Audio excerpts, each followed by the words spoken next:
Bem, meus irmãos, convido vocês a abrirem suas Bíblias em Apocalipse 5. Hoje, o tema do nosso sermão é Renovando as Nossas Esperanças em Cristo. Apocalipse, capítulo 5.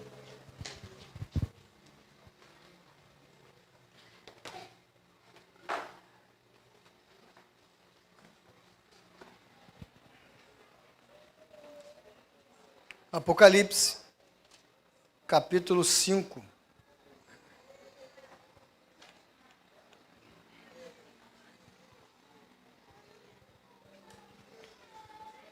Apocalipse 5 diz assim: Então, vi na mão direita daquele que está sentado no trono um livro em forma de rolo, escrito de ambos os lados, e selado com 7 selos. Vi um anjo poderoso proclamando em alta voz: Quem é digno de romper os selos e de abrir o livro? Mas não havia ninguém, nem no céu, nem na terra, nem debaixo da terra, que pudesse abrir o livro ou sequer olhar para ele. Eu chorava muito, porque não se encontrou ninguém que fosse digno de abrir o livro e de olhar para ele. Então, um dos anciãos me disse: Não chore, eis que o leão da tribo de Judá, a raiz de Davi, venceu para abrir o livro e os seus 7 selos. Depois vi um cordeiro que parecia ter estado morto em pé, no centro do trono, cercado pelos 4 seres viventes e pelos anciãos. Ele tinha 7 chifres e 7 olhos, que são 7 Espíritos de Deus enviados a toda a terra. Ele se aproximou e recebeu da mão direita daquele que estava assentado no trono. Ao recebê-lo, os 4 seres viventes e os 24 anciãos prostraram-se diante do cordeiro. Cada um deles tinha uma harpa e taças de ouro cheias de incenso, que são as orações dos santos. E eles cantavam um novo cântico. Tu és digno de receber o livro e de abrir os seus selos, pois foste morto, e com o teu sangue comprastes para Deus gente de toda tribo, língua, povo e nação. Tu os constituíste reino e sacerdotes para o nosso Deus, e eles reinarão sobre a terra. Então olhei e ouvi a voz de muitos anjos, milhares e milhões de milhões. Eles rodeavam o trono, bem como os seres viventes e os anciãos, e cantavam em alta voz: Digno é o cordeiro que foi morto de receber poder, riqueza, sabedoria, força, honra, glória e louvor.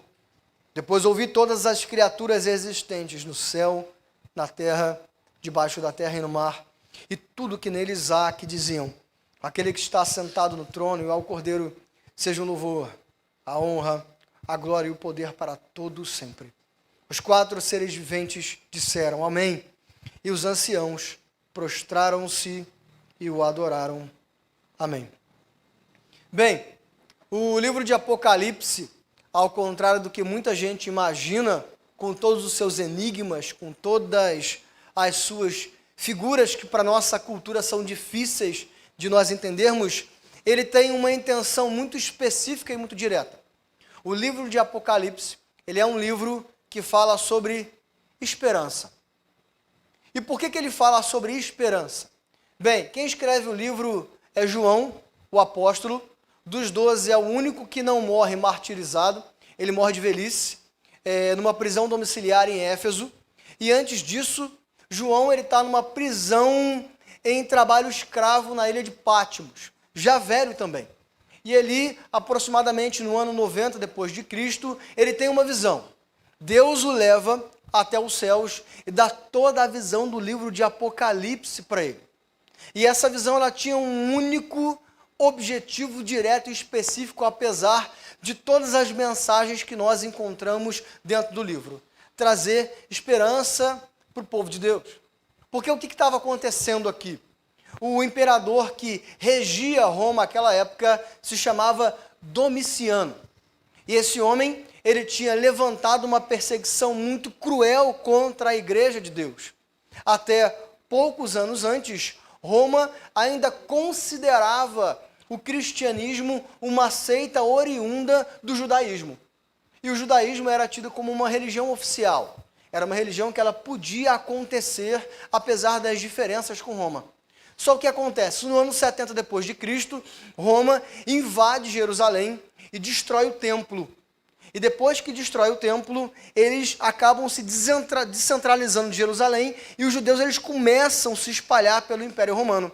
E nessa deles saírem de Jerusalém e eles se espalharem junto com os cristãos, Roma começa a perceber que o cristianismo tinha as suas diferenças culturais, as suas diferenças na forma de cultuar, as suas diferenças na forma de se expressar. E Roma então começa a perceber que o cristianismo não é uma seita oriunda do judaísmo, é uma religião à parte.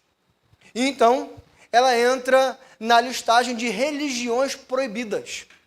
E toda religião proibida naquela época, ela tinha que ser negada pelos seus seguidores. O que eu quero dizer com isso? Nesse período de Apocalipse, quando Domiciano sabia que alguém era cristão, ele chamava esse cristão até diante do líder daquela cidade, ele era obrigado a fazer 2 movimentos. O primeiro movimento era negar Jesus. Jesus não é Senhor de nada. E o segundo movimento é aceitar e adorar o imperador como um Deus. Nesse período, os imperadores eles eram considerados deuses. E o que acontece? Os cristãos, eles não cedem. Eles apenas não negam a sua fé, mas eles mantêm a sua fé firme e rejeitam o fato de que o imperador era um Deus. E agora Domiciano começa uma perseguição muito cruel. E ela é cruel de todas as formas possíveis. Alguns cristãos eles eram presos. E eram prisões muito difíceis, eram no subsolo, e eles mal comiam, eles mal bebiam água, eram lugares úmidos, eles se defecavam, se urinavam, e eles não tinham nenhuma assistência. Alguns, que eram cidadãos romanos, como Paulo, tinham um pouco mais de misericórdia. Eles eram presos, condenados, julgados e decapitados. Eles tinham sua cabeça arrancada, porque era uma morte limpa e teoricamente rápida. Mas aqueles que não tinham a cidadania romana, eles pagavam um preço muito alto. Roma levava parte deles para as arenas, soltavam as feras para que eles fossem devorados. Ou soltavam ele diante dos gladiadores para que eles fossem despedaçados vivos. Alguns eram espancados até a morte, outros eram crucificados. Em alguns momentos da história há relatos de que Domiciano manda pegar um grupo significativo de cristãos, espancá-los até perderem a capacidade de reação. Eles são amarrados em postes, banhados em piche, e eles são ateados fogo vivos. E eles iluminam à noite as ruas de Roma. Aqueles que não passam por esse tipo de trauma, eles são simplesmente banidos por Roma. O que isso significa? Significa que eles tinham todos os seus bens tomados. A sua casa, o seu dinheiro, a sua roupa. E eles eram proibidos de trabalhar, eles eram proibidos de serem empregados, eles eram proibidos de comprar e eles eram proibidos de vender. E diante de tão cruel perseguição, o povo de Deus começa a entrar em desespero. Aonde está Deus? Até poucos anos atrás, o Messias caminhava com a gente nessas ruas. Ele multiplicava pães e peixes. Ele fazia milagres. Ele enfrentava os líderes religiosos. Ele disse que nos viria buscar, que ele estava preparando um lugar para a gente, e agora décadas se passaram e nada. Nós não vamos suportar. Está tudo acabado. Está tudo perdido. Então, como eu disse, João na ilha de Patmos tem a visão de todo o livro. E o livro começa apresentando um Deus que ele contempla todas as coisas. E depois que ele apresenta um Deus que ele contempla todas as coisas, ele manda mensagem a 7 igrejas da Ásia, e depois, a partir do capítulo 4, ele dá a João uma visão do céu e fora do céu. Ele chama João para o céu e João vê um trono, onde Deus Pai está assentado e cercado de 4 seres viventes que são os serafins, o que a Bíblia vai falar para a gente, que são os seres celestiais mais poderosos. E esses seres poderosíssimos, eles estão constantemente diante da presença de Deus, o servindo 24 horas por dia. E em volta desses 4 seres viventes, há 24 anciãos que representam as 12 tribos de Israel no Antigo Testamento e os 12 apóstolos, mostrando a igreja do Antigo e do Novo Testamento, ou seja, toda a igreja está reunida diante de Deus Pai. E depois ele mostra todos os anjos e todos os seres vivos. E diante dessa imagem começa o capítulo 5, com Deus Pai segurando um rolo escrito por dentro e por fora, selado com 7 selos. O livro de Apocalipse mostra para a gente que esse rolo está escrito os propósitos de Deus, os planos que Deus tem para a humanidade. E o fato dele estar escrito por dentro e por fora mostra que é um documento muito importante. Porque naquela época, os documentos eles eram escritos só por dentro. E quando eles eram escritos em todos os lugares, significa que o documento era tão importante que nenhum espaço poderia ser desperdiçado. E ele está selado. Isso significa que enquanto aquele rolo não fosse aberto, enquanto aqueles selos não fossem quebrados, os propósitos de Deus diante da humanidade não aconteceriam. E João vê um anjo forte gritando: quem é digno de abrir o livro e desatar os selos?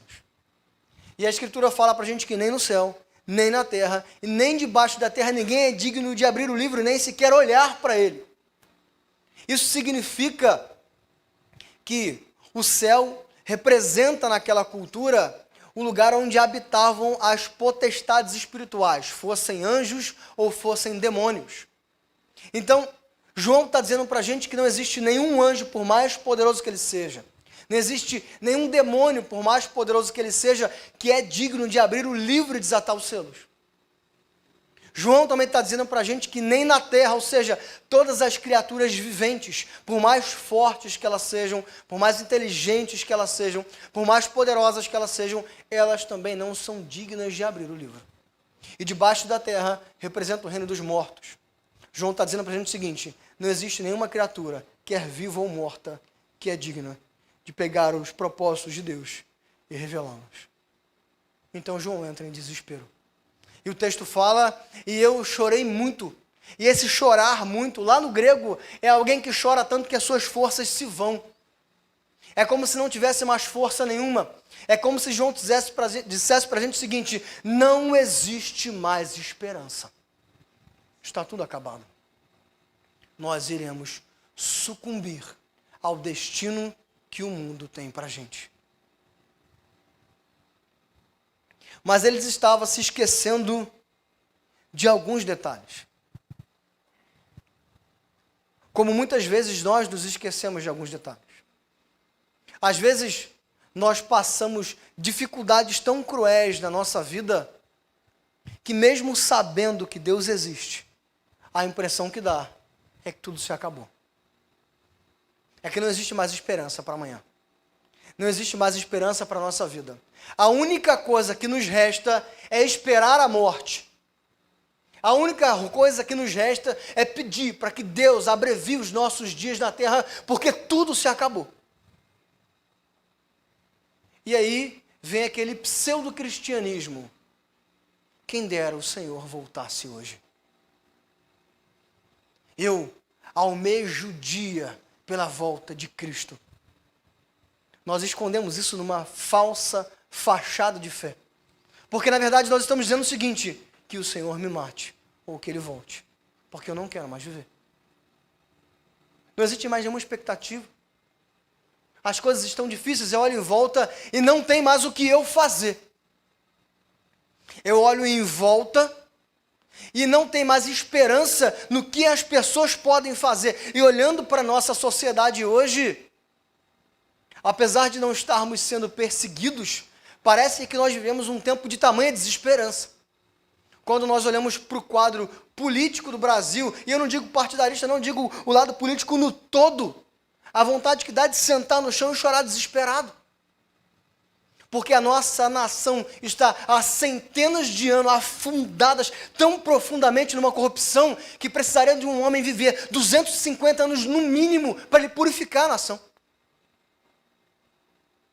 O trabalho que ele vai ter nos próximos 4 anos de governo vai ser tapar o sol com a peneira, porque são mais de 500 anos numa corrupção arraigada. A corrupção no ambiente político é só reflexo da corrupção dos nossos corações. É reflexo da corrupção da gente dentro das nossas casas. É corrupção do nosso coração no nosso trabalho. Quando nós somos pagos para fazer alguma coisa e nós fazemos o mínimo de esforço possível. É reflexo da corrupção de que nós muitas vezes, por preguiça, tiramos da nossa responsabilidade a nossa figura familiar dentro de casa. Existem maridos que não querem ter o trabalho de assumir o sacerdócio do lar, porque dá muito trabalho, vai dar briga. É melhor procurar uma mulher fora de casa. É melhor procurar pornografia. Existem mulheres que não querem assumir a sua missão de mulher sábia dentro da sua casa, porque também dá muito trabalho, marido preguiçoso, fedorento. É mais fácil arrumar um novinho na academia. Muitas vezes existem pais que não querem manifestar o sacerdócio da paternidade porque dá trabalho. Falam que o filho tem que ser livre, que tem que descobrir a vida, mas tudo é reflexo da nossa corrupção. Entenda, meus irmãos, não existe político que vai remir o Brasil, porque o coração do brasileiro está afundado em corrupção.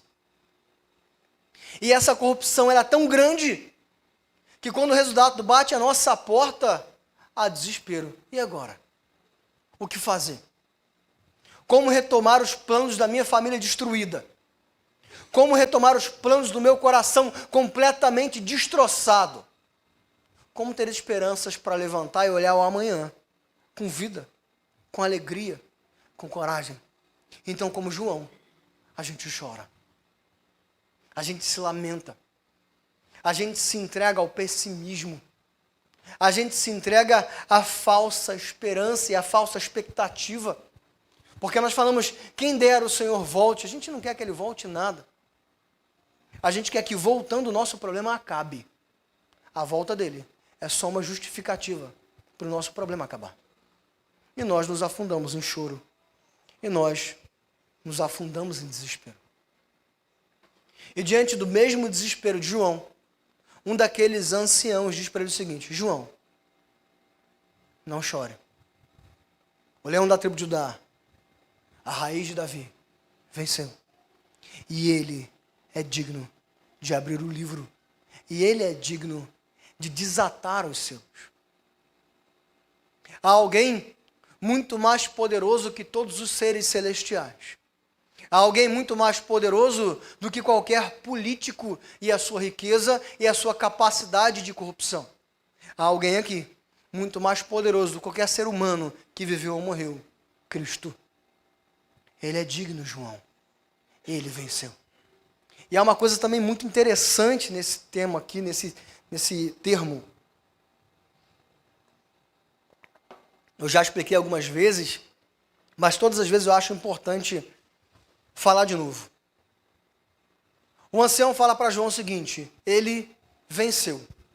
Esse venceu está no tempo verbal que não existe no nosso idioma. Existiam 2 tempos verbais no grego que eles acabaram no idioma brasileiro, ele não tem.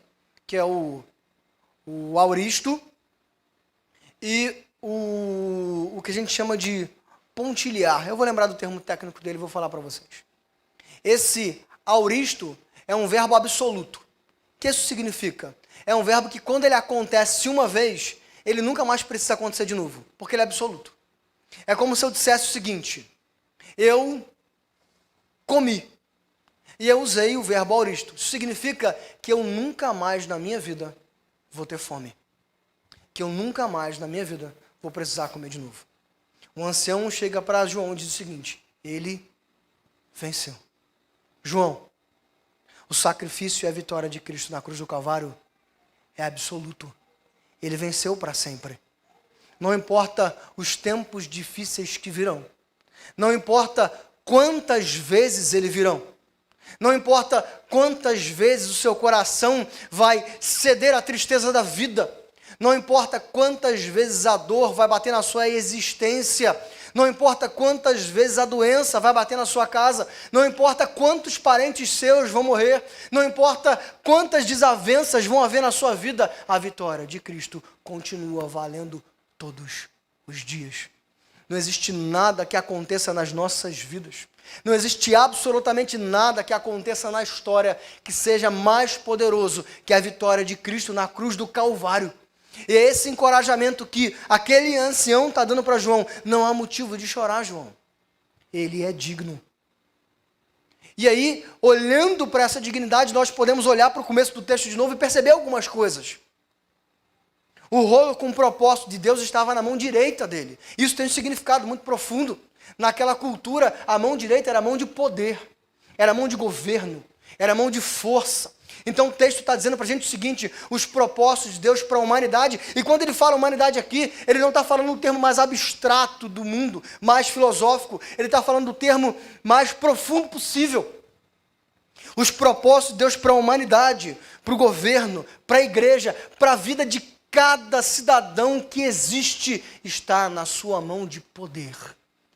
É por isso que não existe motivo para nós entrarmos em desespero, porque as nossas vidas pertencem àquele que venceu. E não há nada, nenhuma força, nenhuma intervenção que nos tome da mão dele. É por isso que a Escritura fala que ninguém é digno de nos tomar da mão do próprio Deus. É por isso que Paulo fala que aquele que começou a boa obra na nossa vida é fiel e justo para levar até o último dia. É por isso que a Escritura fala que onde abundou o pecado, superabundou a graça.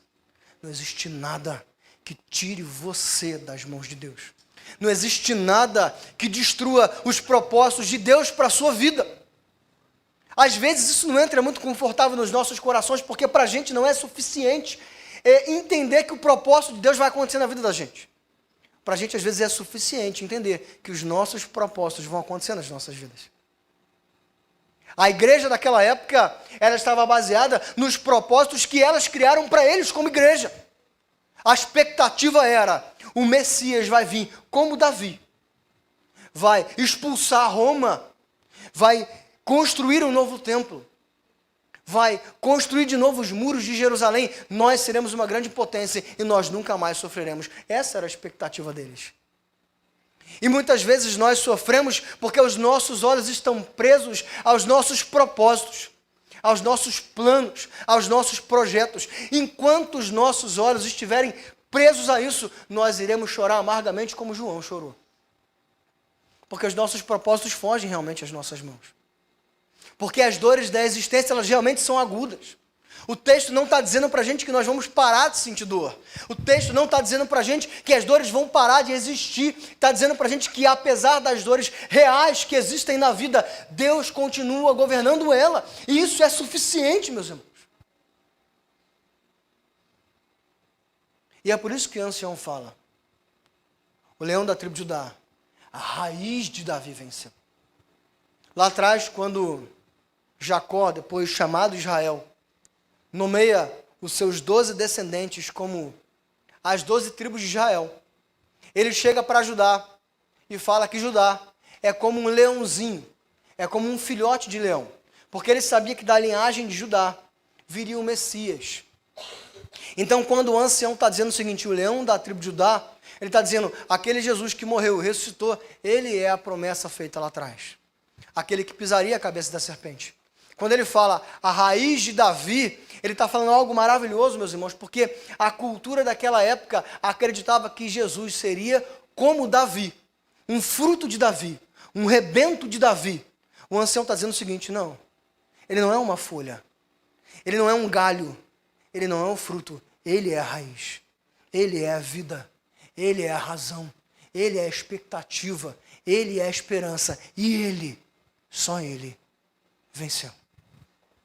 Não chora, João. E aí, João olha diretamente para a raiz de Davi e o leão da tribo de Judá, e ele vê um cordeiro. Ele diz o seguinte: e olhando para ele, eu vejo um cordeiro como tendo sido morto. Ele vê as marcas de Cristo que são eternas. Aqui, mais uma vez, a Escritura está mostrando para a gente o significado eterno do sacrifício de Cristo.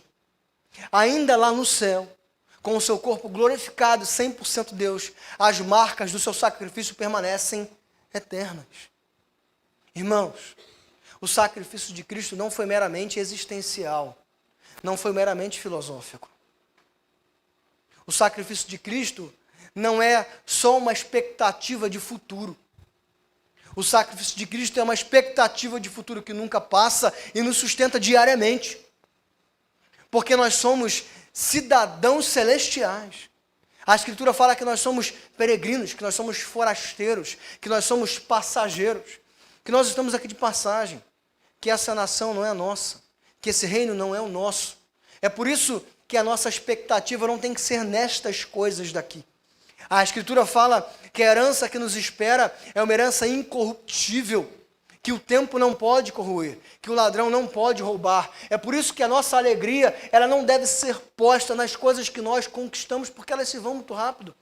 E ainda que nós viemos a morrer com muito dinheiro no banco, o outro vai usufruir de tudo isso. É o que Salomão fala em Eclesiastes 1, de que adianta todo esse trabalho se morrendo a gente não leva nada da vida.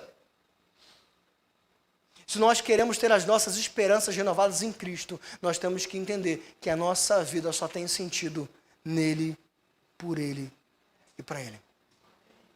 Enquanto os nossos olhos estiverem postos nas circunstâncias da vida, nós continuaremos chorando. E aqui, João fala o seguinte, a partir do verso 6. Ele tinha 7 chifres e 7 olhos, que são 7 Espíritos de Deus enviados para a terra. Ele se aproximou, recebeu o livro da mão direita daquele que estava assentado no trono. Na antiguidade, chifre era sinônimo de poder. A nossa sociedade corrupta e maldosa como é, colocou uma atribuição um tanto quanto indevida. Mas é por isso que quando nós vamos a museus antigos e nós vemos algumas estátuas, né, existe uma estátua de Moisés bem antiga, que você vai ver um chifre na cabeça, que significava poder. E o número 7 na Escritura significa algo completo, algo perfeito, algo fechado. E fala que quando ele olha para o cordeiro, ele vê 7 chifres. João está dizendo o seguinte, quando eu olho para o cordeiro, eu vejo alguém que tem nas suas mãos todo o poder. E ele tem 7 olhos, ou seja, ele vê todas as coisas. Ele é onisciente, onipresente, onipotente. João está dizendo o seguinte, enquanto eu me recupero do meu choro, eu vejo alguém que tem poder sobre todas as coisas, que tem um controle sobre todas as coisas, que tem um governo sobre todas as coisas e que contempla todas as coisas. Aquele que contempla a igreja perseguida naquele período, aquele que contempla a igreja presbiteriana do Barreto, aquele que contempla a nossa família, aquele que vê todas as coisas por menores que elas sejam, e ele vê a minha e a sua vida. Ele vê as nossas crises, os nossos choros, as nossas angústias, aquelas que nós muitas vezes temos vergonha de falar porque elas parecem feias, e às vezes são. Aquelas que muitas vezes nós temos vergonha de falar porque elas às vezes parecem pequenas demais, elas podem até ser para o outro, mas para a gente ela não é. João está dizendo o seguinte, que aquele que contempla todas as coisas vê cada uma delas. É por isso que a igreja daquela época consegue ter a sua esperança renovada, porque ela sabe que agora, apesar dos momentos difíceis que elas estão passando, Deus continua olhando para eles.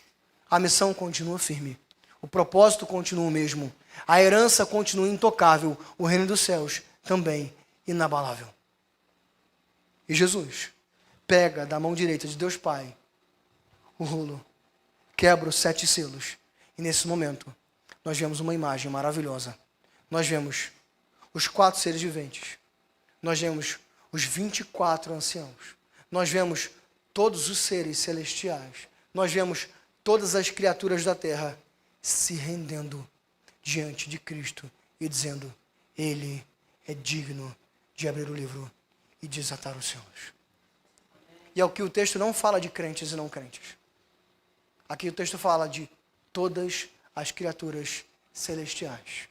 Aqui o texto fala de todas as criaturas existentes.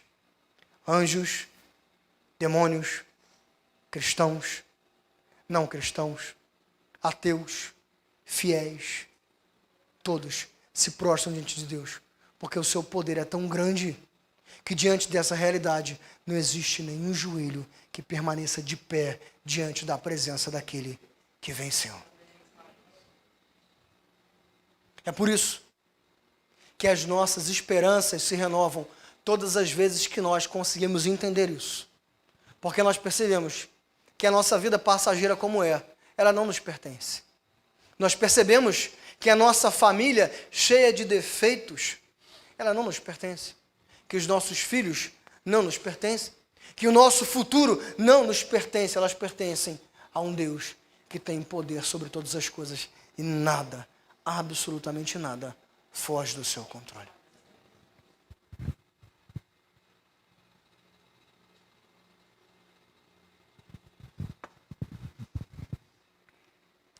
Quanto a isso, eu me lembro de uma história que eu ouvi uma vez, de uma espécie de rito de passagem. Existe uma tribo filipina que ela tem um ritual de passagem da criança para a maior idade. Praticamente todas as tribos que existem na Terra, elas possuem o seu ritual de passagem, onde a criança mostra-se preparada para a vida adulta. E nesse rito de passagem dessa aldeia filipina, a criança ela é pega pelo seu pai, ela é levada para dentro da floresta, para uma parte perigosa e erma. Ela é colocada sentada no chão, o pai venda os olhos dela e fala o seguinte: você agora vai ficar a noite inteira aí. Se você se levantar, voltar para casa ou tirar a venda dos olhos, você não pode ser considerado um adulto. Eu vou embora. Amanhã de manhã eu venho te buscar. E aquela criança, na noite escura, na floresta, ouve os barulhos mais amedrontadores possíveis. Se você tem medo da geladeira descongelando à noite, e da barata que pega os farelos na sua pia, imagina você com os olhos vendados numa floresta escura, com não só animais que podem te devorar, mas animais que podem te envenenar. E de manhã, quando aquela criança percebe a luz raiando, que ela tira a venda, qual é a primeira coisa que ela vê? O pai está diante dela, armado e protegendo. Não importa o quanto a noite esteja escura. Não importa o quanto os barulhos sejam amedrontadores. Não importa o quanto o medo seja real. O quanto o frio realmente levanta o cabelo do nosso corpo. Não importa o quanto os animais peçonhentos estejam em volta. Nosso Pai, Deus, sempre está nos guardando. Vamos ficar de pé?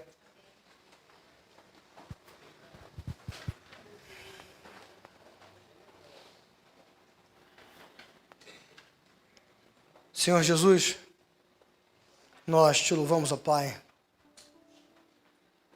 Te louvamos porque a nossa esperança não está nas nossas mãos fracas. Nós te louvamos porque as nossas esperanças não estão nas nossas emoções que oscilam. Te louvamos porque a nossa esperança não está no dinheiro que se vai, no emprego que se perde, na saúde que se fragiliza, muito menos na política. A nossa esperança está num Deus que contempla passado, presente e futuro, que continua governando as nossas vidas, mesmo quando as situações estão difíceis, mesmo quando a noite está escura, mesmo quando a tempestade está forte, levando o teto das nossas casas, mesmo quando o nosso coração parece explodir, o Senhor continua reinando como o sol da justiça. Não existem tempestades ou nuvens escuras que tapem a luz do sol da justiça que reina para sempre. Por isso que os nossos olhos estejam, ó Pai, além das nuvens, além das tempestades, além da floresta densa e úmida, que esteja diante do nosso Pai, do bom pastor, que vai diante de nós todos os dias. Que nós possamos nos alegrar sabendo que o Senhor venceu. Que nós possamos nos alegrar, nos lembrando daquela sentença do Salmo 24, que diz: abram-se, ó portais, abram-se, ó portas antigas, para que o Rei da Glória entre. Quem é o Rei da Glória? O Senhor forte e valente, o Senhor valente nas guerras. Abram-se, ó portais, abram-se, ó portas antigas, para que o Rei da Glória entre. Quem é esse Rei da Glória? O Senhor dos Exércitos, Ele é o Rei da Glória. Os portões do céu se abrem. O Senhor atravessa por entre as multidões de anjos. O Senhor passa pelos 24 anciãos, pelos 4 seres viventes. O Senhor se senta do lado de Deus Pai, toma o rolo, abre os selos, e então o nosso coração descansa. A nossa vida pertence ao Senhor. Essa é a oração que nós fazemos, Pai. Gratos, felizes, em nome de Jesus. Amém.